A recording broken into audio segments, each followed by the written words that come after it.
ഈ നിമിഷത്തെക്കുറിച്ച് ചിന്തിച്ചാൽ ചിലപ്പോൾ ഞാൻ കുറച്ച് ഇമോഷണലായി പോകും. ഇതൊരിക്കലും എനിക്ക് എളുപ്പത്തിൽ സംഭവിച്ചതല്ല. ഇന്റർനാഷണൽ ക്രിക്കറ്റിൽ ഇത്തരത്തിൽ പ്രകടനം നടത്താൻ എനിക്ക് നീണ്ട 10 വർഷങ്ങൾ കാത്തിരിക്കേണ്ടി വന്നു. അതെ, വർഷങ്ങളേറെ കാത്തിരുന്നതിന് ശേഷമാണ് സഞ്ജുവിനെ ഇങ്ങനെ കാണാൻ ക്രിക്കറ്റ് ലോകത്തിന് സാധിച്ചത്. എതിരാളിയെ ഒരു ഞൊടിയുടെ പോലും ഭയന്നിട്ടില്ല. മുന്നിൽ കാണുന്ന പന്തിൽ മാത്രം കുറിവെച്ച് ഓരോ തവണയും അത് ബൗണ്ടറി കടത്തുമ്പോൾ സഞ്ജു എന്ന മലയാളി പയ്യൻ കിങ്സ് ബേയിലെ രാജാവുകയായിരുന്നു. ഇനി ആരും ലിമിറ്റഡ് ഓവർ ഫോർമാറ്റിൽ ആ ഓപ്പണിംഗ് സ്ലോട്ടിൽ കണ്ണുവെക്കേണ്ടതില്ല. ക്രിക്കറ്റ് ലോകത്തെ പല മഹാരഥന്മാരും വിമർശിച്ച് ഇല്ലാതാകലിൻ്റെ വക്കിലെത്തിയ കരിയറാണ്. പക്ഷേ ആ പ്രതിഭ അത്ര പെട്ടെന്ന് ഇല്ലാതാകുന്നതായിരുന്നില്ല. ഇനിയും പലതിനും മറുപടി കൊടുക്കാനുണ്ട്, പലതും ചെയ്തു തീർക്കാനുണ്ട്. അതിനപ്പുറം തെളിയിക്കാനും വിയർപ്പു തുന്നിയിട്ട ആ നീലക്കുപ്പായത്തിൽ അയാൾ ഇനിയും ക്രീസിലേക്ക് ഇറങ്ങും. Yes, Sanju Samson, gem of a miracle.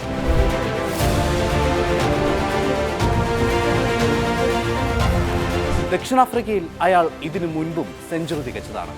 2023 December 21 പ്രോട്ടീസിനെതിരായ ഏകദിനത്തിൽ ടോപ്പ് ഓർഡറും മിഡിൽ ഓർഡറും തകർന്നു വീണപ്പോഴും ക്രീസിൽ നിലയുറപ്പിച്ച് ടീമിനായി സഞ്ജു നേടിയ സെഞ്ചുറിയിൽ നിന്ന് തന്നെ വ്യക്തമായിരുന്നു അയാൾ വന്നത് വെറുതെ പോവാനല്ല എന്ന്.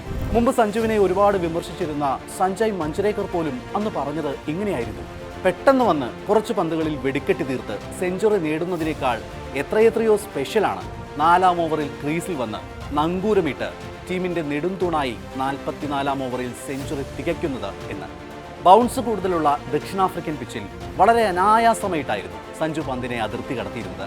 ഒരു ഭാഗത്തു നിന്നും ശക്തമായി ആഞ്ഞടിക്കുന്ന കാറ്റും വില്ലനാകുമായിരുന്നു. എന്നാൽ സഞ്ജുവിന് അതൊന്നും ഒരു പ്രശ്നമേ ആയിരുന്നില്ല. അയാൾ പന്തിനെ ഫേസ് ചെയ്യുന്നത് കുറച്ചുകൂടി നിവർന്നു നിന്നുകൊണ്ടാണ്. അത് തീർച്ചയായും അയാളെ സഹായിക്കുന്നതായിരുന്നു. ഇവിടെ മാത്രമല്ല, ഏത് വിദേശ പിച്ചുകളിലും താൻ പെർഫെക്റ്റ് പിക്കായിരിക്കും എന്നുള്ള സ്റ്റേറ്റ്മെന്റും അതിൽ അടങ്ങിയിരിക്കുന്നു.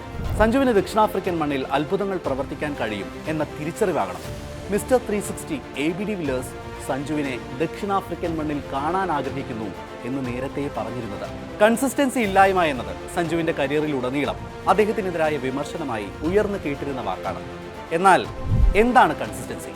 അത് നിരന്തരമായ അവസരങ്ങളിലൂടെ മാത്രമേ ലഭിക്കുകയുള്ളൂ. ഫോമിൽ മാത്രമല്ല, അവസരങ്ങളിലും വേണം കൺസിസ്റ്റൻസി.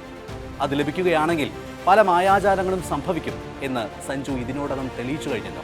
വർഷങ്ങളോളം കാത്തിരുന്ന് അവഗണനകൾ നിരന്തരം നേരിട്ട് അവസരങ്ങൾ നിഷേധിക്കപ്പെട്ട് അയാൾ യാത്ര ചെയ്തു. തൻ്റെ മേലുള്ള വിശ്വാസം മാത്രം കൈമുതലാക്കി.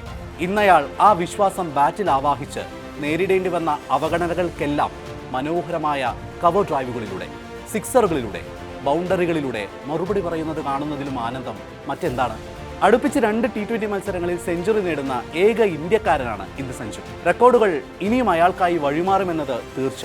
ഇതൊരിക്കലും സഞ്ജു വരവറിയിച്ചതല്ല, മറിച്ച് സ്ഥാനം ഉറപ്പിച്ചതാണ്. ആ സ്ഥാനം അതിനി അയാൾക്ക് മാത്രം സ്വന്തം.